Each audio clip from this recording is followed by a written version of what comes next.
کہ بھائی جو مذہب نے آپ کو گائیڈنس دی ہے نا, ہم جو بات کریں گے تو وہ نسبت کس کی طرف ہوگی؟ اللہ کی طرف ہوگی. اگر وہ اللہ ہی کی طرف ہے تو اس میں غلطی کا امکان نہیں ہے, اس میں رجوع نہیں ہوگا. اسلام نے جو بات 1400 سال پہلے کہی تھی وہی بات, وہی اصول اسلام کے آج بھی موجود ہے. 1920 تک خلافت عثمانیہ چلی ہے انہی قوانین پر. آج بھی بہت سارے اسلامی کنٹریز انہی قوانین پہ چل رہے ہیں. کچھ تبدیلیاں انہوں نے کی ہیں, وہ زمانے کے لحاظ سے نہیں, وہ تو خواہش نفس کی بنیاد پہ کی ہیں انہوں نے. تو اپنے گھروں میں بھی میرے بھائی اسلام لے کر آؤ, اپنی ذات پہ بھی کیا لے کر آؤ؟ اسلام. یہ قابل تبدیل نہیں ہے. اگر آپ نے اسلام کے علاوہ کوئی اور لائف اسٹائل اختیار کیا نا, ٹھوکریں کھاتے رہو گے اور رائے آپ کی چینج ہوتی رہے گی. آج ادھر, کل ادھر, پرسوں ادھر, پھر کبھی وہ صحیح لگے گا, کبھی گٹکے والا صحیح لگے گا آپ کو, صحیح ہے نا, کبھی لوگ کہیں گے گٹکا تو صحیح نہیں ہے, چھٹا ہونا چاہیے, کبھی آپ کو چرسی صحیح لگیں گے, پھر آپ کہو گے یار پینے کا بھی تو ٹرائی کر کے دیکھیں نا, پھر کبھی آپ کہو گے یار فلمیں دیکھنی چاہیے, کبھی نہیں دیکھنی چاہیے, کبھی یہ ہونا چاہیے, کبھی وہ ہونا چاہیے, گرل فرینڈ ہونی چاہیے, نہیں ہونی چاہیے, ابا اماں کے ساتھ کیسا سلوک کرنا چاہیے, ہونا چاہیے یا نہیں ہونا چاہیے. اور بھائی یہ بحث کو ختم کر دو, جو اللہ رسول نے کہا وہ ہوگا, جو کہا کہ نہیں کرو وہ نہیں ہوگا, ختم. اللہ اس کے رسول نے ہر قسم کے نشے کو حرام قرار دے دیا. کیا خیال ہے اب نہ چرس ہوگی, نہ ہیروئن ہوگی, نہ گٹکا ہوگا. کیوں گٹکا کیوں نہیں ہوگا؟ اس لیے کہ نقصان دہ چیز ہے بھائی. لا تہلکوا انفسکم, ہم اپنی باڈی کے مالک نہیں ہیں. اللہ نے کہا اپنی جان کو تم ہلاک نہیں کر سکتے. یہاں تک فقہاء نے لکھا ہے کہ جو نوالا آپ نے کھانا کھایا ہے نا, پیٹ بھر گیا, الدر المختار فقہ کی بڑی زبردست کتاب ہے. کل ایک صاحب مجھے کھانے پہ ملے, کہنے لگے کہ یہ فقہ کے حوالے نہ دیا کریں آپ, قرآن حدیث کی بات کیا کریں. میں نے کہا اس کا مطلب فقہ جو ہے نا وہ تورات اور انجیل سے اخذ کیا گیا ہے. کیسا دماغ بن رہا ہے یار لوگوں کا. میں نے کہا فقہ میں جو لکھا ہوتا ہے وہ قرآن حدیث ہی سے لکھا ہے. کوئی بات اگر کسی انسان نے غلطی سے غلط لکھ دی ہو تو وہ پھر ہم اس کی کریکشن کر دیتے ہیں, بھائی یہ ٹھیک نہیں ہے, غلطی تو ہر ایک سے ہو سکتی ہے. تو حضرات فقہاء نے لکھا ہے, الدر المختار بڑی مشہور کتاب ہے, کہ جو نوالا آپ نے جب کھانا کھا لیا نا, آپ کو تسلی ہو گئی, اب آپ کو بتائے یہ والا جو میں نوالا لے رہا ہوں نا, یہ میری صحت برباد کرنے کے علاوہ کوئی اور کام نہیں کرے گا. اب اس سے کیا ہوگی؟ تو وہ نوالا آپ کے لیے جائز نہیں ہے.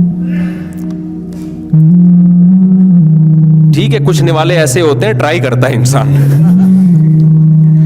وہ اس کو اس میں داخل نہیں کریں گے ہم, لیکن ایک حد تو ایسی آئے گی نا. ہم تو ٹرائل بیسس پہ کھا رہے ہوتے ہیں نا, کہ یہ پیٹ تو بھر گیا, جتنی ضرورت تھی ہو گئی پوری, یہ والا نوالا شاید میں بھی اس کی ضرورت ہو, نہیں تو ہو سکتا ہے نہیں بھی ہو, لیکن کہیں سے میدا کھانچا وانچے میں ڈال ہی دے گا اس کو, تو چلو ایک ٹرائی کر لیا. پھر آدمی کہتا ہے اب یہ والا بھی ہو سکتا ہے. تو ایک ٹائم ایسا آئے گا آپ کو یقین ہوگا کہ یہ والا اب نوالا ایسا ہے کہ جتنے کھانچے تھے بھر گئے, اب یہ نقصان پہنچانے کے علاوہ کوئی کام نہیں کرے گا. تو فقہاء نے کیا لکھا کہ یہ نوالا آپ کے لیے جائز نہیں ہے. کیوں بھائی؟ قرآن کہہ رہا ہے اپنے آپ کو خود ہلاکت کے گڑھے میں مت ڈالو. تو آپ تو بھوڑ رہے ہو یار, برباد کر رہے ہو اپنے آپ کو, اپنی قبر خود کھود رہے ہو آپ بیٹھ کے. تو آپ مجھے بتاؤ, حالانکہ وہ جو نوالا ہے نا وہ اتنا نقصان دہ نہیں ہے, زیادہ زیادہ موشن لگ جائیں گے, آپ کو الٹیاں ہو جائیں گی خود سے, پھر آ کے سیٹ 4 دن کے بعد ہو جاؤ گے. لیکن یہ جو گٹکے کا نوالا ہے نا, یہ اس سے کئی گنا زیادہ نقصان دہ. میں نے اپنے دوستوں کو, جو اسکول میں ہمارے دوست تھے, گٹکا کھایا کرتے تھے, 3 موتیں تو میرے سامنے ہیں جوان اپنے دوستوں کی, جن میں ایک کی 35 سال عمر ہوگی, 36 سال ہوگی, ایک کی میرا خیال ہے 30 سال ہوگی, ایک کی بھی اسی طرح ہی. 3 بندے, اور ایک تو ایسے تھے جو کچھ عرصہ پہلے ملنے کے لیے آئے اور کہنے لگے گٹکے کی وجہ سے نا میرا یہ آپریشن ہو چکا ہے, اب ٹھیک ہو گیا ہوں, دعا کریں.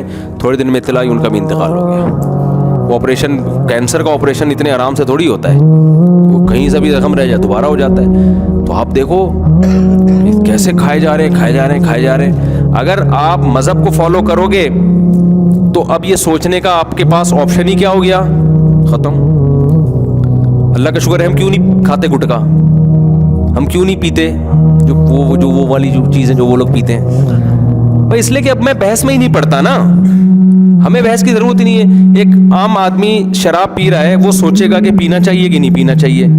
اس کو کچھ کہیں گے ابھی نہیں پینا چاہیے, ڈاکٹر کہیں گے اس کا نقصان ہوتا ہے, کچھ ڈاکٹر کہیں گے اتنا نہیں ہوتا جتنا بنایا ہوا ہے.